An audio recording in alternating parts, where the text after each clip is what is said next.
Markets are holding their breath ahead of a pivotal week in global finance as traders await the Fed's rate decision and fresh guidance from the FOMC. Meanwhile, the British pound is hovering near multi-year highs, eyeing a breakout or a pullback. The yen and gold are climbing on renewed haven demand, and stock indices are stuck at key resistance after weak U.S. data.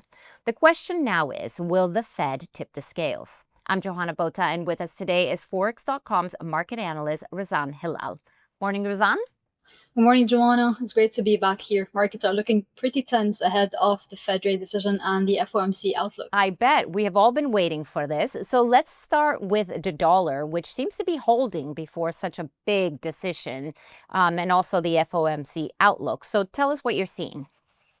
Yes, so looking at the US dollar, it's still holding, and surprisingly, it was still holding even after a series of concerning economic indicators from the US, from advanced GDP dropping to minus 0.3, the PCE dropping to 0%. So last time we saw that metric was in 2020, and we also saw declining indicators. The ISM PMI also dropped below to 48, so that's below the expansion territory. So that's all concerning with respect to the US economic growth. Overall, yeah, the US dollar index is still holding above its key 98 support, still holding to that inverted head and shoulders formation, clinging to that neckline, and we still have indecision over here. So what's likely to tip the balance is the Fed's outlook with respect to the economy. If the Fed's going to be a bit cautious, then that might weaken the dollar and probably disregard that reversal pattern. If the Fed might send a bit of an optimistic outlook and the dollar does manage to jump above the 130 mark, then we might have a potential short-term bullish bounce for the US dollar across the markets and against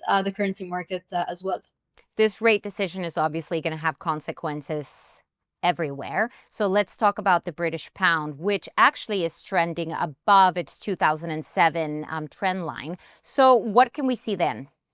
Yes, definitely. So looking at the British pound, and over here we have a monthly chart. So that's a consolidation that has been extending between 2007 all the way down to 2022. We had a breakout once in 2024 to the 134.34 level, and then we had a breakout again in 2025, and we're holding at that key resistance level. So if the dollar will manage to weaken further against the global market, and we still have further weakness and concerns over the overall health of the US economy and the dollar system, then the pound might gain its edge back towards the 135 and possibly the 1.4 mark. If not, then if we do have a potential short-term bullish rebound for the dollar, then we might have a potential retreat for the pound towards the upper border of that consolidation for a possible correction, possibly back below towards the 130 or the 129 marks before continuing the overall bullish trajectory that it seems to be confident with that breakout.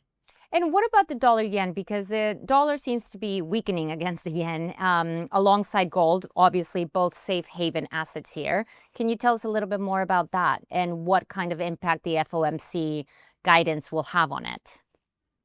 Yes, so given the fact that haven assets feed on uncertainty, we have a high level of uncertainty this week, especially after the series of concerning economic events, and that is also alongside the ongoing trade negotiations that still don't have a clear headline or resolution. And we also still have some geopolitical conflicts happening across the globe. So that's fueling gold further against the US dollar, and gold is trading back near its record highs. Again, we reached the 3,430 yesterday. Again, with respect to the dollar yen, it seems to be weakening back towards the 142 zone. So in line with the holding position of the US dollar index, we can see that the dollar yen is also shy near its 2025 support level. So in either direction, the dollar index is going to have, when the dollar index takes its confident direction, we might see that triple out across the markets, and especially for the dollar yen, either continue that trajectory above the 140 mark or dip down towards the 138. So it's all holding at critical support levels and the resistance levels across the markets.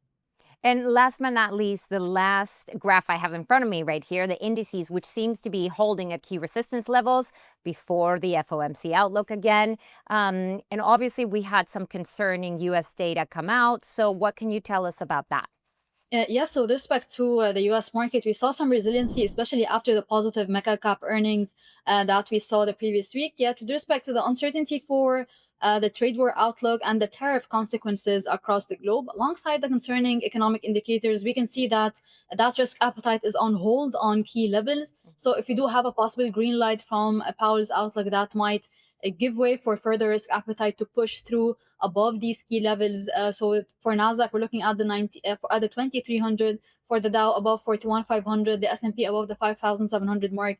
The key resistance levels we're seeing on the charts, and they happen to be the neckline of the double top pattern formation that we saw across the whole indices charts at the beginning of 2025 before we had that major drop down. So if they do manage to climb above the neckline of that double top formation, then we might open the way for a more bullish outlook and resilient outlook for the US economy for 2025. If not, then we might be stuck in a neutral to bearish outlook until these trade deals align across the globe. Thank you, Razan. We will all be watching to see what the Fed decides on.